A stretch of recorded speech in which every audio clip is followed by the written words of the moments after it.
in Latvia. I'm so happy to be here. And I had no idea today was Civic Resistance Day. That is just so comforting to me. So I'm very pleased to be here. Let me just see if I can start this so that it just, okay. Okay, I'm going to read a little, show slides, talk a little, just to make sure that I can maintain a timeline here that will allow me to cover a bunch of different ideas. So I'll begin with this sort of basic question. Why is memory important? Does memorializing genocide deliver essentially the same message again and again, to never forget, to never dehumanize or murder another group of people again, to never grow hate in one's heart again and again, and to learn from history? The Lock of Memory Project is about memorializing an unremembered camp. The Jungfernhof concentration camp is no secret, certainly not to Latvians, not to Germans, not to Austrians, and yet it has been neglected for 80 years. I teach public art and art activism in the US. And at my university, we are expected to begin every class at the start of every semester with a land acknowledgement statement, redressing the historic violations to Native Americans that took place over 400 years ago. I also teach courses about democracy. When we're talking about public art, we have to discuss democracy. What does it mean to be free, to remember the past, to speak about the past, to embrace the past? Sometimes I show this slide, which often surprises students. They're not familiar with these words, and typically they don't encounter it in their education. More recently, I talk about democracy at risk. What does that look like? And of course, the insurrection at the Capitol on January 6th is a very terrifying image of what that looks like. And today I talk with students about Ukraine. And that is, a shock to all of us. And here it is. But the Lock of Memory Project is really my focus for today.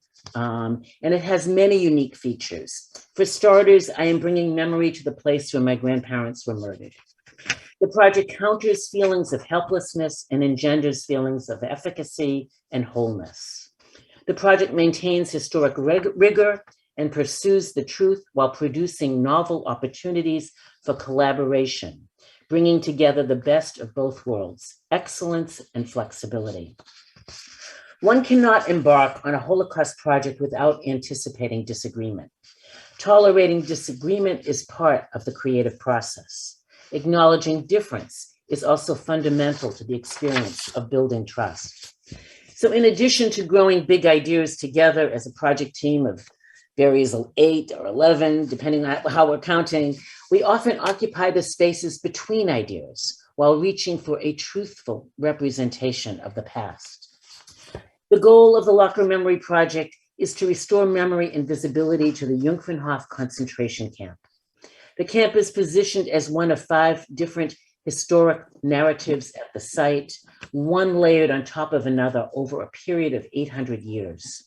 The camp is placed in proximity to 8 neighboring sites, expanding the story about the camp to include dimensions of time and space. Victims and survivors of the camp move between these 8 sites before, during, and after the camp's brief existence. By approaching the history within this broader context, the camp becomes more visible, more relevant, and more pertinent to Latvia's longer history. Today, I will discuss the 3D tour, which was uploaded late last night. So there are bugs and other things in it that we have yet to address. But I will begin with a little bit of an assistance with another tool. So this, actually, I don't know if you can see the design of the memory map, the 3D tour, was by H. Uzankaya, and she worked closely also with Shalina Prasad and also Eugene Levnes, who is a videographer in Latvia who worked with drones.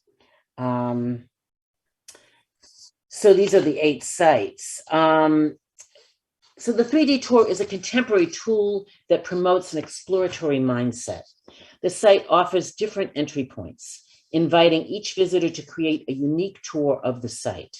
The 3D software is especially suited for survivors or descendants who cannot easily travel to Latvia. One can actually walk around the campsite, enter the Riga ghetto, or wander in the Brichineki forest among more mass graves than one could ever imagine existed at a single killing site. In addition to the 3D tour, we've published the names of all victims and survivors deported to Jungfernhof with the help from Camilla Spiegelfield, a fellow Austrian.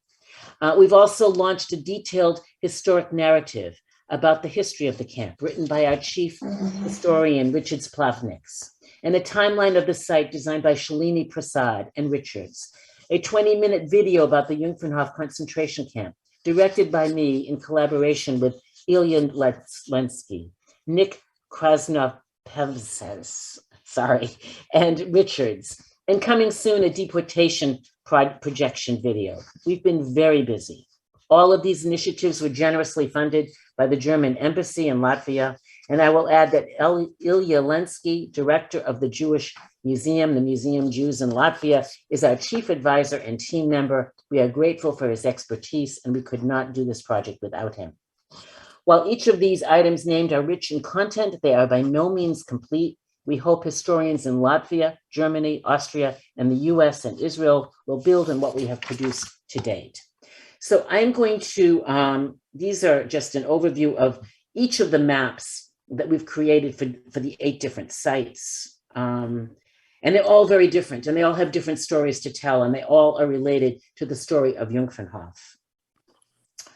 And here we can actually come close to Jungfernhof and see all of the different views from the camera, and that there are views from the drone, views from the ground level, and you will get an image of what that looks like.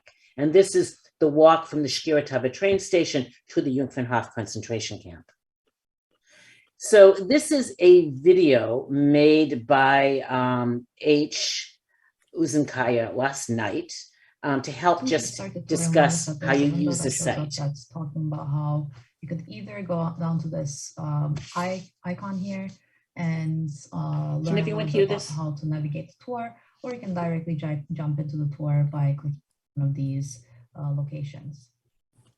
So if you wanted to learn a little bit more about how to navigate, this is some examples of what you might find in the tour. If you see a silhouette like this is the narrator. You can look around using your mouse. It's a 360 tour, so you can look 360 degrees. If you see an icon like this, you can find more information about that spot. So it might be a pop-up. It might be a link to another website. If you would like to go between 360 images, you can click on one of these arrow buttons. And wherever you're positioned in the map, you can see over here. So if I were to move between this spot using this arrow and go to this one, it would indicate that in the minimap over here. So the red buttons are for drone images and the blue buttons are for ground images. And if you want to go up to the higher up level, you can also go back using this back button. We also have some audio files that you might want to listen to while you're walking around the site. And if you want to go back to that main map that we were looking at, you can always click on the memory map, go back to memory map button. So this is our memory map, and you can see here we have some text explaining why these 8 sites are important for our tour. Shkiratava is the first one that we have on the list. So I will click on that one. Sorry, my internet is a little slow. But as you can see, this is our minimap. And I will click on the first location here. So this is our higher level information about Shkiratava train station. And you have some information over here. So I'll click on the first location here. And it will bring me to my first 360 image. So this is our ground level. And This is our mini map, so you can zoom out of here or drag around and look around in the map here. And as you can see, we have a radar over here, so that's showing me which direction I'm looking at. This silhouette is our narrator, so if I click on it. We're now standing at Chilotava railway station. From early 20th century, this was Riga's freight train yard and train repair workshop. This was the destination where arrived all the trains with departees from Germany, Austria, and Czech Republic. This location was chosen because it was rather far from the city, some 10 kilometers from the center, and it was located in a not very densely populated area. You can continue on listening to the narrator, but if you would like to move on to the next spot, you can either use one of these arrows to go to the next 360 image, or you can click on directly on the minimap and navigate between the points. So here we're seeing the narrator that we saw earlier, but we also see some hotspots here. So if I hover on top of one of these icons, you'll notice that it's highlighting this shape over here. So this is one of the monuments. And here we have a little pop-up window that comes up describing what the importance of the train station during this time. So if I look around here, the next location I want to go into is this in front of the train station. Positions being right in front of there. So if I want to keep on walking over here, as you noticed, it's jumping from this blue one to this blue one. That's because those are on level, ground level. But if I wanted to go up and see a higher level image, actually did not click on it properly, then you can also click on that and it will show you a bird's eye view taken with a drone.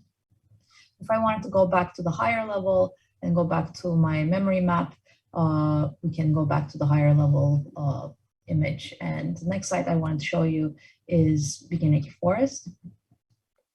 So here we have the Beginning Forest Memorial, and I will click on the first location here. Wait for my items to load. Around, we can zoom in and take a closer look into the woods. We have a narrator here. Veterniki Forest was also the place where most of the prisoners of Jungfernhof camp were killed. So as you can walk around here, again, you can jump between the points. You can also just click on these points here or use the arrow key. So while you're looking around and walking around in the tour, you might want to listen to some of the interesting historical audio recordings that we have. So, in the months before the Dunamunda action, nearly all inmates at Jungfernhof were forced to work in the camp. According to Bernard Kolb, Jews were the cooks and Jews were the stove fitters, masons, carpenters, tailors, shoemakers, and more. He remembers, little by little, different work teams were formed and distributed to the necessary places. He was forced to address the rising number of dying deportees. He writes, the deaths, 20 dead on average every day, posed a serious problem.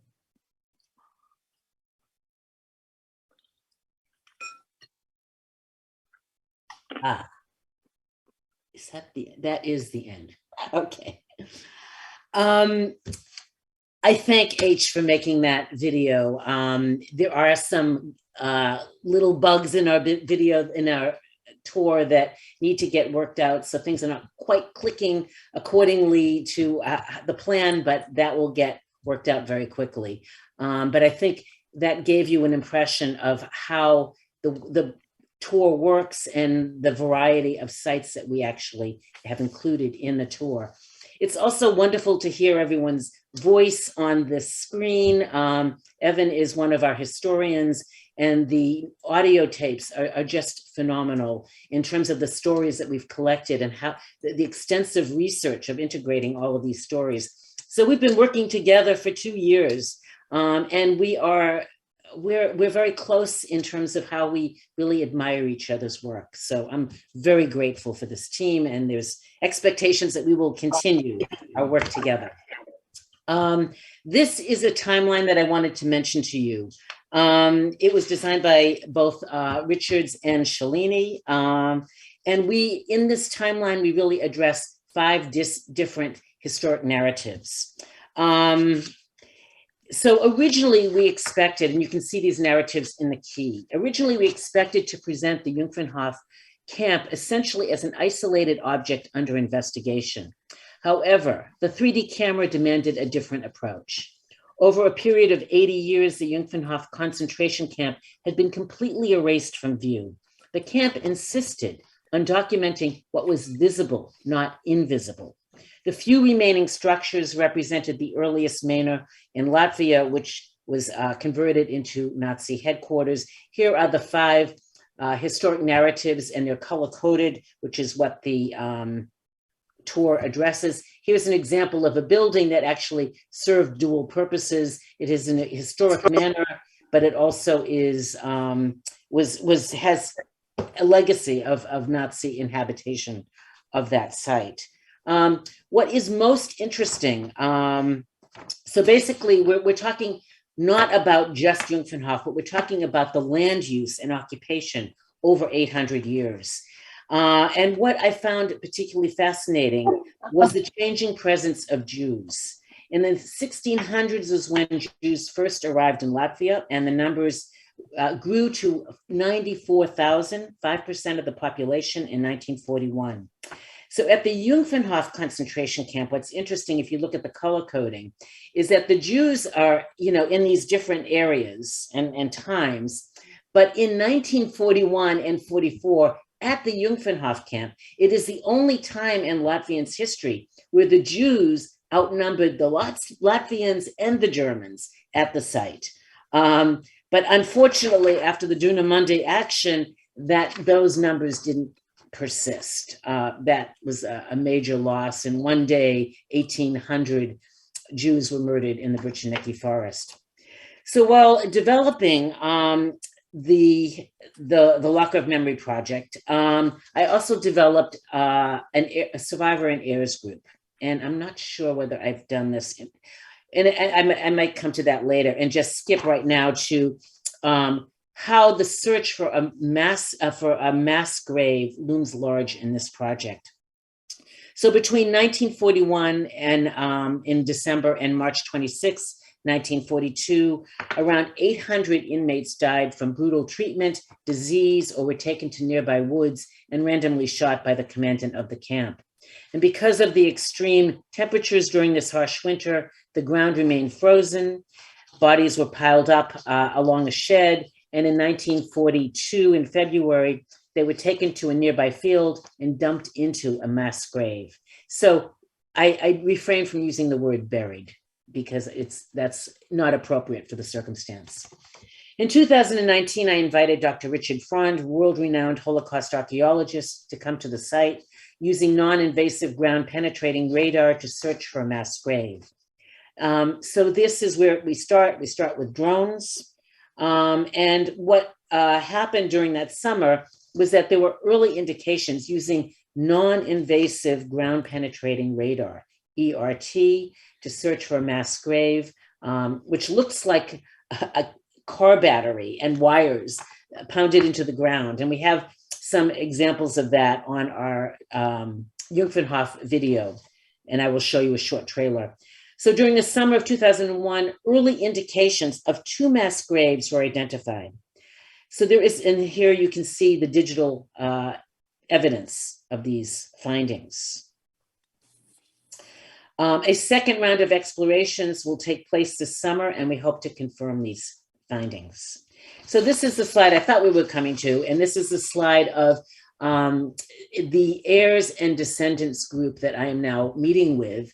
And it's a wonderful group. It's just incredibly powerful to sit with. We have 6 survivors that we acknowledge and celebrate on the website, and 3 are in this meeting with us. And so to have this kind of direct contact with the survivors is really extraordinary. So we hear firsthand stories about the camp, and we are learning facts about our families for the first time.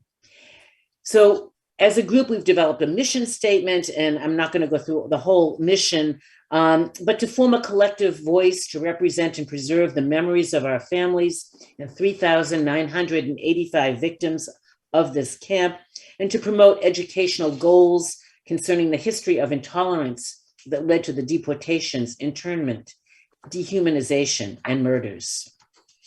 And we hope to work with officials in Germany, Austria, and Latvia to support the process of a meaningful and lasting memorial. So the search for the missing mass grave looms large in this project. And there's a reason for that. What does it mean to find a lost grave? Every descendant attending these meetings wonders whether his or her family might lie within that grave. For children of the Holocaust, we must endure the uncertainty of what happens to our families, to evolve from a state of not knowing, to imagining a place where the broken remains of this tragic history awaits our discovery, reads as a gesture of love. To acknowledge that we have not forgotten, not forsaken this history is greater than 80 years of neglect. Just like Ukraine's love of country surpasses the Soviets' drive toward destruction, we must uphold goodness in the world. Memory is a form of empowerment. While we cannot change the past, we can examine the conditions that led to the legacies of mass murder. As director of the Vienna Project, I created an adage for the project: what happens when we forget to remember? For the Locker of Memory Project, a different phrase came to mind: we can no longer bury the past. I imagine that combining these 2 phrases may provide the proper guidance for navigating these difficult and challenging times. I want to close with a 1-minute trailer that was just sent to me this morning, that is of the Jungfernhof video, which was uploaded to the site. We had to take it down. It will be uploaded, I hope, later today. But here is just a 1-minute video of what lies on that video. The longer video is 20 minutes.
So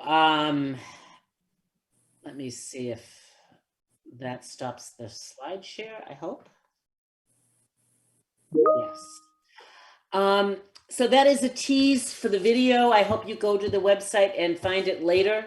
I thank you all for inviting me. I'm thrilled to be doing this work, and I hope to meet you all the next time I come to Latvia, and I hope that'll be soon. In fact, there is a very optimistic plan that we will have an opening event on July 4th of this year. We will see what happens in the world, but maybe that will be the time we do meet. Thank you again very much. Right.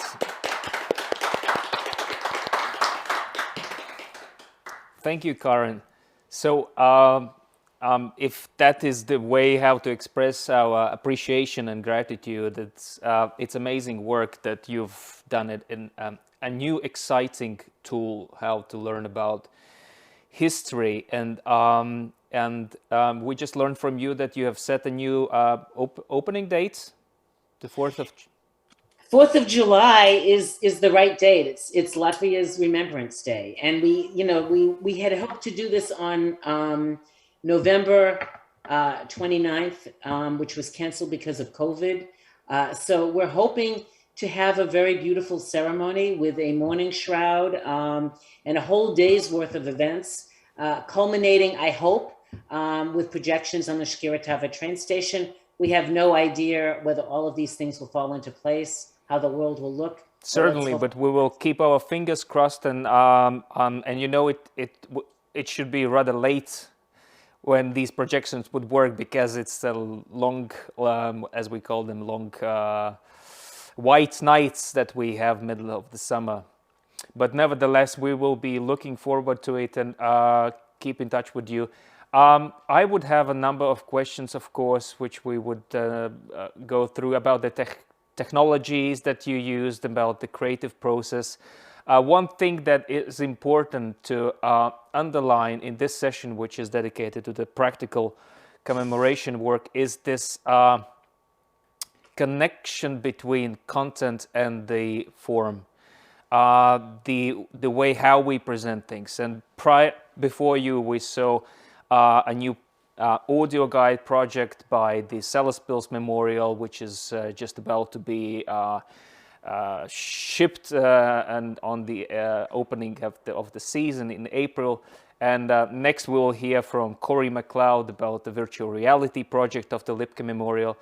And just before your presentation, together with Lolita, we use this notion of a synergy. We believe we need a lot of synergy, how these projects align and how the joint work, either we are part of the team or not, merge into something bigger.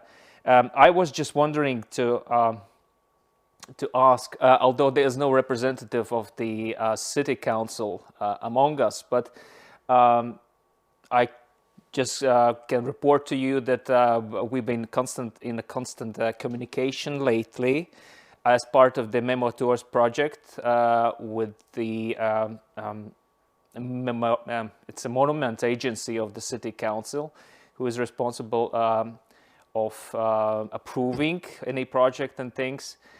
And I would just, as a next step, we would need to come up with a solution how these projects should be seen as complementing each other. And there we would need also your support and planning for what is coming next. Can you just give us a hint of what is your timetable, let's say? I know that 4th is right, when we can, as users, access this new digital product. When do you plan to launch it? So it's launched, but it just is not, you click it and that didn't quite work. Oops. Yes, so yes. It's going to be, my guess, it's going to be a few weeks before it's functioning exactly properly, but you can try it out. Excellent. You'll get somewhere. And I think such milestones as conferences is a very, very stimulating yes. thing. Okay, so we'll necessarily set up the next meeting, and we will push for it. Okay. But I do hope that we do meet. I also believe in synergy. I also believe in the proximity and the connection between our projects, and that seems like the right way to develop ideas. Yes, to proceed. Right. Karen, thank you very much for making an effort of early morning where you are in Boston. I know